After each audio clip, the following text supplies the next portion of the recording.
بسم اللہ الرحمن الرحیم۔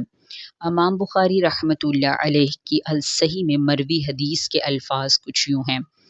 جب ابو لہب مر گیا تو اس کے اہل خانہ میں سے کسی نے اس کو خواب میں دیکھا کہ وہ برے حال میں تھا۔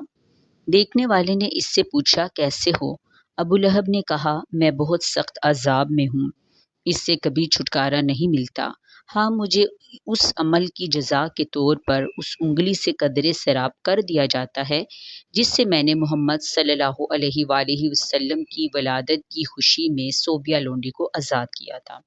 نبی پاک صلی اللہ علیہ وآلہ وسلم کی ولادت باسعادت کے موقع پر خوشی منانے کے اجر میں اگر ابو لہب کے عذاب میں تخفیف کر دی جاتی ہے، جس کی مذمت میں قرآن حکیم کی ایک پوری آیت اتری، تو امت محمدیہ صلی اللہ علیہ وآلہ وسلم کے اس مسلمان کو ملنے والے اجر و ثواب کا کیا عالم ہوگا جو نبی پاک صلی اللہ علیہ وآلہ وسلم کی میلاد کی خوشیاں مناتا ہے۔ حدیث سے یہ بات ثابت ہے کہ نبی پاک صلی اللہ علیہ وآلہ وسلم کی خاطر کیا جانے والا معمولی سا عمل بھی اللہ کی بارگاہ میں باعث اجر ہے، خواہ کسی کافر ہی کا کیوں نہ ہو۔